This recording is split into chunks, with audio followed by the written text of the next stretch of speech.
তারাইলে জনাব আবু বকর সিদ্দিক স্যার, তিনি আমাদের তারাইল নির্বাহী কর্মকর্তা।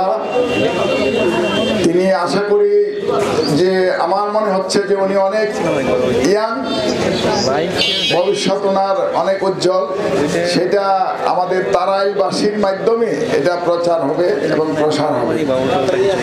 আমি দুইটি কথা না বললে নয়, প্রথম আমার উস্তাদ দিয়ে শুরু করতে হয়। আমারও উস্তাদ ফারুক, আমাদের প্রিয় ফারুকউদ্দিন পালোয়ান ভাই, বড় ভাই আমাদের, ওনার কাছে প্রথম আমি শিক্ষা নিতে এসেছিলাম। সেই আমার 6-7, আমার মনে পড়ে যতটুকু, আমি 6 বা 7-এ পড়ি। আমিও শুকনা ছিলাম, অনেক টিংটিঙা। তো ওই স্মৃতিটা ভোলার মতো নয়। প্রথম যেদিন ট্রেনিং করতে গেছি সেদিন একটি ঘটনা না বললেই নয়, এটা শুধু স্মৃতিচারণ, এই জন্য আমার মনে পড়লো ঘটনাটা আজকে। আমার নাকটা কিন্তু ভাঙ্গা, দেখতে পাচ্ছেন কিনা, নাকে কিন্তু আমার হাড় নাই। এটা কিন্তু উস্তাদের আশীর্বাদ। হ্যাঁ, উস্তাদে আমি যখন প্র্যাকটিস করছি তখন ধাপ করে মাথাটা মাটিতে চাপ দিল, নাকের হাড় ভেঙে গেল, বাস। তারপরে পরের দিন আবার সেম, অনেক রক্তকরণ হচ্ছে। প্রথম ভয় পেয়ে গেছিলাম, কিন্তু পরে মনে হলো যে এটা ঠিক আছে। আমি ওনার কাছে কৃতজ্ঞ এই জন্য, কারণ আজকে আমাদের সমবয়সী অনেকেই অনেক বৃদ্ধ, দেখা যায় যে অসুস্থ। ওনার কাছে যে শিক্ষাটা পেয়েছি, খাদ্য অভ্যাস বা শরীর চর্চার বিষয়ে যে উপদেশগুলো পেয়েছি, সেগুলি অদ্যাবধি আমি ধরে রাখতে পারছি। সেই জন্য ওনার কাছে আমি কৃতজ্ঞ। ওনার কাছে কৃতজ্ঞ এই জন্য, সুস্থ আছি বিদায় আল্লাহর অশেষ রহমতে এখনো আমার তেমন কোনো অসুখ বিষয় নাই, ছোটোখাটো ওষুধ ছাড়া। এই জন্য ওনার পরামর্শ দ্বারা যে আমি উপকৃত হয়েছি, সেটা আশা করি আমাদের এলাকাবাসী অনেকেই হচ্ছেন বা হবেন। আশা করি উনি আগামী দিনে আরও যতদিন আল্লাহ ওনার আয়াত রেখেছেন, উনি এলাকায় সেই চর্চা চালিয়ে যাবেন। এবং এখানে যারা অনেক কীর্তিমান হয়েছে আজকে, যাদের জন্য এই অনুষ্ঠান, তাদের প্রতি এলাকার পক্ষ থেকে কৃতজ্ঞতা জানাচ্ছি। তারা যে অভিনন্দন জানাচ্ছি আজকে, যে তারা আমাদের এলাকাকে উজ্জ্বল করেছে, আমাদের এলাকার সুনাম বয়ে এনেছে। এই জন্য এলাকাবাসীর পক্ষে থেকে এবং বাবুল কারিগরি ইনস্টিটিউটের প্রথম ব্যাচের ছাত্র 2 ভাই, তাদের প্রতি শুভেচ্ছা, অভিনন্দন। আর এই আমি বাবুল কারিগরি ইনস্টিটিউট, যেটি কথা, দুটি কথা না বললেই নয়, এখানে যাদের অবদানে, যার পরামর্শে আজকে এই প্রতিষ্ঠানটি আমি স্থাপন করতে পেরেছি বা আগামী সামনের দিকে যাচ্ছে, সেটি হলো আমাদের সেই তপু ভাই। তার কাছে এই প্রতিষ্ঠানের পক্ষে থেকে কৃতজ্ঞ এবং তাকে অভিনন্দন জানাচ্ছি আজকে আমাদের এই অনুষ্ঠানে এসে অলংকারিত করার জন্য। আসলে আমরা শিক্ষা লেখাপড়া করি, লেখাপড়া করে অনেকেই হারিয়ে যাই, হয়তো কোনো কর্মজীবী কর্মযোগ্যে যায়, হয়তো সর্বোচ্চ এখন গ্র্যাজুয়েশন করে যেও পিয়নের জব করতে হয়। এই প্রতিষ্ঠানটি স্থাপন করার পিছনে একটা কারণ আছে, আমি কারণটা আমাকে বলতে হবে। কারণটা হলো, আমি বাংলাদেশে ডিজিটাল প্রিন্টিং, কাপড়ের ডিজিটাল প্রিন্টিং, এটা আমি এলাম পায়োনিয়ার বাংলাদেশে, প্রথম আমি মেশিনারি বাংলাদেশে। এবং তখন এনে খুব ক্রাইসিস ফিল করি, কম্পিউটার অপারেটর পাই কিন্তু এত দক্ষ না, প্রাইমারি স্টেজের শিক্ষা।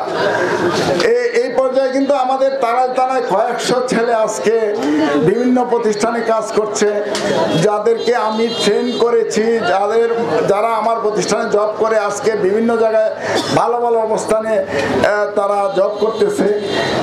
ওইটাও আমার একটা প্রেরণা যে আসলে কেউ যদি এই টেকনিক্যাল সাইডে দক্ষ হয়, তাহলে এটাতে অনেক বেনিফিট। কারণ একটা অদক্ষ শ্রমিক, সাপোজ মনে করেন গার্মেন্টসের যদি একজন অদক্ষ শ্রমিক কাজে লাগে, সে পাবে 12,000 টাকা সর্বোচ্চ।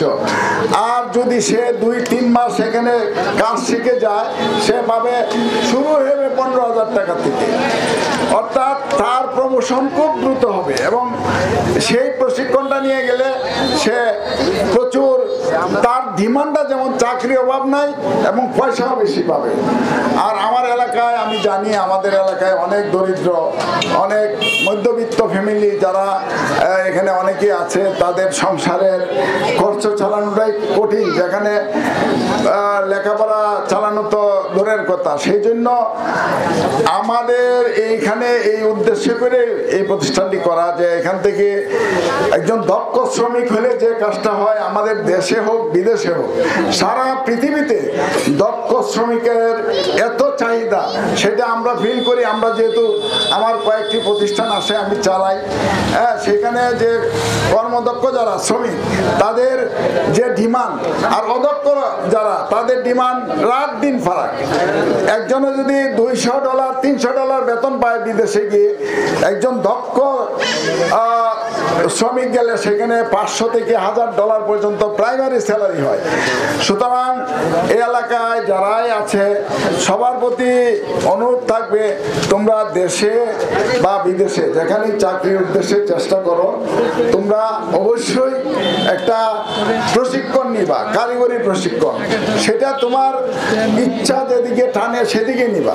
যেহেতু সুযোগ হয়েছে এই স্বপ্নটা সবার কাছে শেয়ার করতে যাই, আমি না পারি আমার পরবর্তী প্রজন্মরা আশা করি এটা বাস্তবায়ন করবে, পরবর্তী প্রজন্মরা আশা করি সেটি বাস্তবায়ন করবে। সেটি হলো এখানে এমন একটি ইনস্টিটিউট করতে চাই যেটা বিশ্বমানের, এবং এখানে শুধু আমার এলাকা না, সারা বাংলাদেশ থেকে, প্রয়োজনে বিদেশ থেকে এসে স্টুডেন্টরা পড়বে, এই স্বপ্ন আমি দেখি। এখানে শুধু আপনাদের এলাকাবাসীদের সহযোগিতা চাই, আর স্টুডেন্টরা মনোযোগ দিয়ে যার যে প্রশিক্ষণ নিচ্ছ সেটা সুন্দরভাবে নিবে এবং দায়িত্বশীলভাবে নিবে এবং দক্ষতার সহিত নিবে। এখানে আর বেশি কিছু বলার নাই, এখানে অনেকে অনেক কিছু বলছে, আসলে আমার নিজের গুণ কীর্তি আমি বলতে চাই না। আমি চেষ্টা করি সবার সাধারণভাবে, আমি কোনো বিনিময় চাই না, আমি কারো কাছে আমার চাওয়া পাওয়ার নাই, আমি দোয়া চাই সবার কাছে। শুধু আমি এলাকায় এমনিতেই করতে চাই। আমার যেহেতু আল্লাহ আমাকে সুযোগ দিয়েছে, আমি এক সময় তোমাদের মতো সাধারণ ফ্যামিলির, আমার বাবা ছিলেন সাধারণ একজন শিক্ষক, এই শিক্ষক ফ্যামিলি অনেক ভাই বোন যখন থাকে তখন অনেক কষ্ট, তোমাদের চেয়ে অনেক বেশি কষ্ট করেছি আমরা। সুতরাং আমাদের স্ট্রাগলিং লাইফটা অনেক কষ্টে গিয়েছে, সেটা তোমরা হয়তো উপলব্ধি নাও করতে পারো, কিন্তু আমি আশা করব মানুষই ইচ্ছা করলে স্বপ্নের সমান বড় হইতে পারে। আমি আশা করব তোমরাও প্রত্যেকেই স্বপ্ন দেখো যে আমি কি হইতে চাই, কি হব, তাহলে সম্ভব। আজকে আমি হয়তো বাংলাদেশ গভর্নমেন্টের সিআইপি খেতাব অ্যাওয়ার্ড দিয়েছেন আমাকে, আমার কর্মদক্ষতা, আমার বিভিন্ন কার্যক্রম, আমার রপ্তানি সব মিলে আমি এই যোগ্যতা অর্জন করেছি। আমার হয়তো আহামরি এত পয়সা নাই, পয়সা থাকলে আরো হয়তো করতাম। এলাকায় আমি কিছু বিষয় বলি, আমি চেষ্টা করছি তোমাদেরকে উৎসাহিত করার জন্য, এটা আবার আমার অহংকার মনে করো না, আমি উৎসাহিত করার জন্য বলছি যে আমি শতাধিক ঘর দিয়েছি টোটাল, এই আমার নিজের এলাকা বা বাহিরে সব মিলায় শতাধিক ঘর বেঁধে দিয়েছি, টিনের ঘর, এবং টিউবওয়েল দিয়েছি কয়েকশো। এটা এবং তোমরা প্রত্যেকে যোগ্যতা হয়, এই ধানটুকু প্রত্যেকে করবা, তোমার বরকত এমনিতেই হবে, কোনোদিন তোমাকে ঠেকায় রাখতে পারবে না পৃথিবীর কোনো শক্তি। আল্লাহ সরাসরি প্রতিশ্রুতিবদ্ধ যে তুমি 1 টাকা যদি কাউকে দান করো, 70 গুণ এটির বরকত পাবে। সুতরাং তোমরাও, আমি মনে করি প্রত্যেকেই এখানে ছেলেরা আছো, মেয়েরা আছো, প্রত্যেকের স্বপ্নের সমান বড় হইতে পারো। আজকে গতকালকে আমি একটা নিউজ শুনে আমি আরো গর্বিত হয়েছি। আমার এই তারাল থানার কৃতি সন্তান একজন সমন্বয়ক ছিল, সে আজকে প্রধান উপদেষ্টার বিশেষ সহকারী হয়েছে। এটি আমাদের জন্য অনেক গর্বের, এটা আমাদের জন্য অনেক সম্মানের, অনেক গর্বের। এটা এরকম কিছু স্বপ্ন দেখতে হবে, তাহলে সম্ভব, প্রত্যেকেই বড় হওয়ার সুযোগ আছে। ধন্যবাদ সকলকে অনেক ধৈর্য ধরে কষ্ট করে আসার জন্য। আর এই অনুষ্ঠানটিকে সুন্দরভাবে সবাই সুন্দরভাবে আমাদের কথা শোনার জন্য ধন্যবাদ সকলকে। আসসালামু আলাইকুম।